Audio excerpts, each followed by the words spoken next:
I know the minute you guys see the Apple logo in the thumbnail, you must have rushed in here thinking we got our hands on the new iPhones. But sadly, that's not the case. We are getting the new iPhones, the unboxings will be out soon. But while we wait, let's give you Apple fans something to cheer about. iOS 11 is out after spending months being in beta, and boy does it pack a ton of new features. You may not be able to see some of them right away though. To help you with that, here's a list of 25 tips and tricks that I'm sure you're gonna find very useful. So without further ado, let's get started. Wait. I forgot to do my intro in all the excitement. I'm Sundar, the resident Apple geek. You're watching C4E Tech, and finally, let's get started.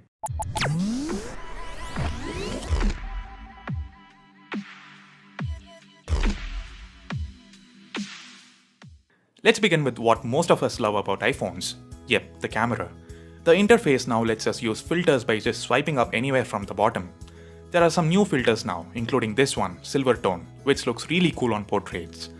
The camera app finally lets us scan QR codes, a nifty little feature that's been available on third-party apps for a long time, but having it in the stock camera app is definitely added convenience. Another welcome move is the ability to use HDR or LED flash in portrait mode. Yes, iOS 11 lets you do that. The execution is just as good, even in poor lighting conditions. Nice. The depth information also gets stored along with the picture, so we can now remove the bokeh effect in the Photos app after clicking the picture. Just tap Edit and toggle the portrait option here. The Photos app now lets us change the preview of a live photo. Again, just tap Edit, select the frame which you like the most, and tap Make Key Photo. And done. The app has also finally gained support for GIF files. Just save a GIF photo from somewhere, and we'll be able to view it in the Photos app. The photos themselves might eat up a lot of the storage space. To minimize the damage, Apple now lets you shoot in HEIF and HEVC formats for photo and video respectively. Choose high efficiency here, and the photos and videos you shoot will have significantly reduced file sizes. When you email them though, they'll be converted to JPEG and MB4 automatically, just so the receiver can view them without compatibility issues. 16GB iPhone owners are gonna love this feature. Next up, the control center, which is now beautiful and is my favorite UI change in iOS 11. It's also functionally better. You can add toggles like low power mode and screen recording. The Wi-Fi and Bluetooth toggles work quite differently too. When you hit, say, the Bluetooth toggle, instead of turning the Bluetooth off, it just disconnects you from all the Bluetooth networks you might be connected to. So the phone still got Bluetooth on and is actively scanning. Apple's explanation here is that they're used for Apple's file transfer and streaming, AirDrop and AirPlay. Do you feel the added convenience here is a security risk? Let us know in the comments below. Coming back, thanks to 3D Touch, the control center is now limited to just a single page. Hard press on a toggle to get more options like different camera modes, volume control, and so on. Hey, where's the night shift mode? Again, hard press on the brightness bar. There it is. Moving on, iOS now lets you record your screen. I've added the toggle to the control center. Just tap to start recording. You can also simultaneously record audio using the internal microphone. Cool. We even get to edit screenshots now. Just tap the preview. Here we can scribble, add signatures, text, shapes like circle and rectangle, and so on. I can imagine this being more fun and convenient on an iPad with an Apple Pencil. There's also a slew of features hidden under accessibility. iOS 11 lets you tweak the display to a great extent. Under display accommodations, you can adjust the hue, tint, and even enable grayscale for a system-wide black and white look. Come back, and here you can enable a dark mode of sorts. This inverts the colors throughout the UI, but keeps the media colors intact. Unfortunately though, that happens only in the Photos app. Most apps like Chrome and even Apple's own Safari inverts everything including photos and videos. Talking about accessibility settings, here's another hidden feature. Enable this, now activate Siri. There you go. You can now type your request or query instead of saying it.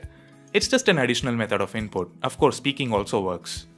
Next up, here's an option to make your iPhone answer your incoming phone calls automatically. You can set the duration here. Neat. Let's now come out of accessibility. Right below that, we've got a section to manage storage. You can delete unwanted apps from here or delete the recently deleted album in Photos, all right from this place. And even better, we've got an option to offload unused apps, meaning the phone automatically removes unused apps but keeps their documents and data, which the app will reinstate after being reinstalled later. We can also manually offload apps. Given a huge chunk of iOS users still own a 16GB iDevice, this should come in handy for them. And now it's time to explore the Notes app. It has become truly functional.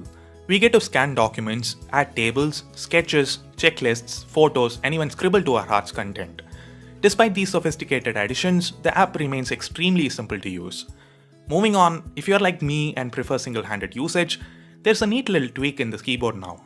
Tap and hold here to enable one-handed keyboard. This makes typing in one hand a lot easier. Next up, shut down iPhone right from the settings app.